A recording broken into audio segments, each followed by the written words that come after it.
Um hospital psiquiátrico funciona como um depósito. Para cá vêm os improdutivos de uma maneira geral, os inadaptados, os indesejáveis e os desafetos. Todos aqueles que por um ou outro caminho se desviam daquilo que chamamos normalidade. Através do hospício, a sociedade exclui os que não se adaptam ao sistema.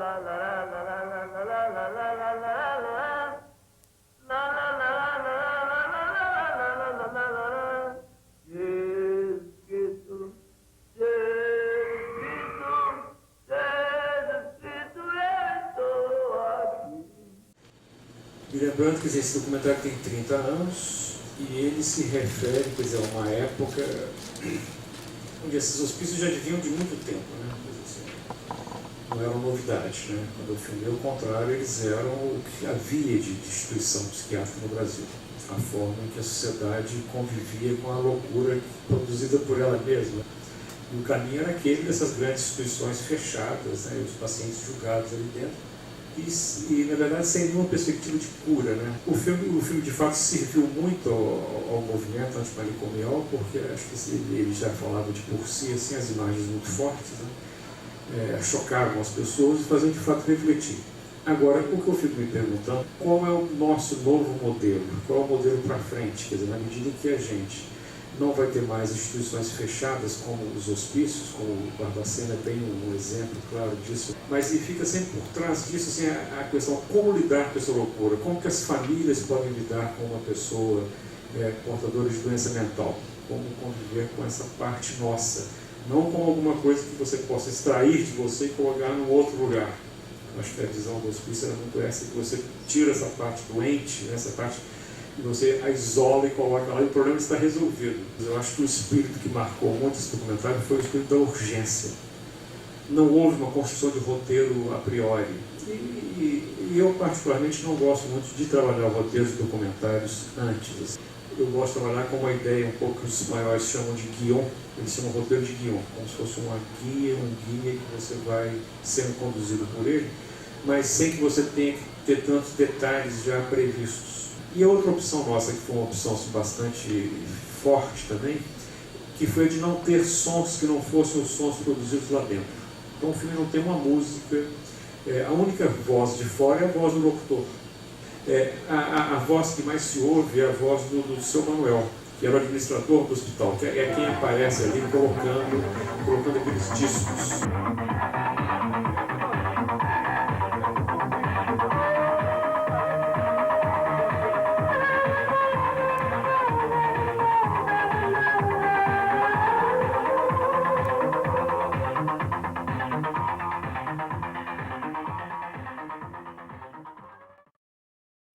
E foi uma construção que foi feita, essa construção desse roteiro, dessa sequência desse filme, foi feita já um pouco na filmagem, de uma forma intuitiva, na forma que eu ia percebendo, e depois na mesa de montagem. A gente se centrou, na época, no que parecia, assim, digamos que a questão fundamental, como que era o tratamento ali dentro, o que acontecia com as pessoas ali. Nós não tínhamos uma câmera blimpada, que a gente chama de uma câmera que não fizesse ruído, a câmera produzia muito ruído. Então isso nos obrigava a estar distante das pessoas nos depoimentos. Eu percebi assim, que tinha que contextualizar o hospital na cidade, marcá-lo bem na cidade. Assim, a construção dele era muito imponente, inclusive assim, porque ele foi construído numa época em que Barbacena queria ser capital do Estado. Então, inclusive, esse hospício foi construído assim, com vidros da Tchecoslováquia, cristais de não sei de onde, que vieram e fizeram uma construção refinada. Inclusive o hospício, a construção do hospital é muito bonita. A minha ideia era, inclusive, de dar, assim, de registrar aquela coisa meio castelar que ele tinha, assim, sabe? Em particular aquela cena, de fato, em que ela está colocando os comprimidos dos vidrinhos. Eu acho que ela expressa bem essa indústria da loucura, né? Quer dizer, da indústria da química, que tem um interesse enorme nessa história, né? E aquilo era distribuído nos vidrinhos. E, de fato, foi uma coisa que me impressionou quando eu vi, como eram muitas pessoas e muita medicação, era, de fato, assim, uma escala industrial. Quer dizer, você não estava lidando com um caso, com dois casos, você estava lidando com um universo enorme. Né? E ficava muito claro, assim, a questão da química dos laboratórios, como é que isso influenciava, como é que isso tinha um poder enorme ali dentro.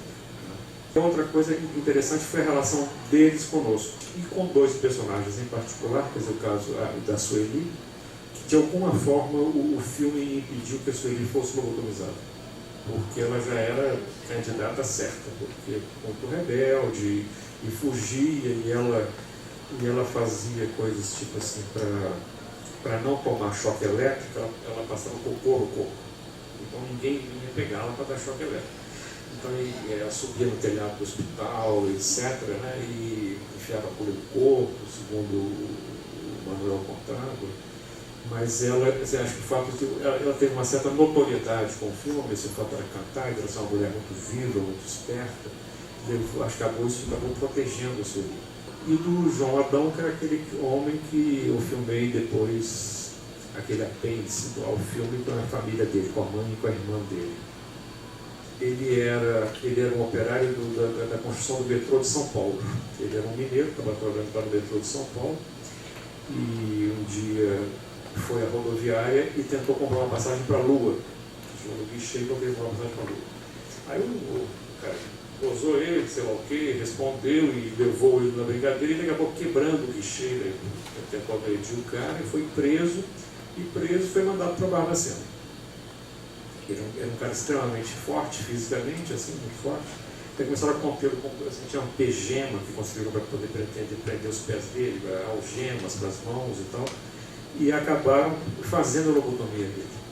E coincidiu que a gente estava lá, que eu tinha filmado ele lá dentro, preso, etc. E depois que eu estava montando o filme, eu fiquei sabendo que ele tinha sido lobotomizado e tinham devolvido ele para a família. Quer dizer, a forma da cura, a forma em que aquele tipo de hospital poderia devolver uma pessoa à sociedade, para a família, era aquela. Quer dizer, que a família dizia, que a mãe dizia que ele estava destruído.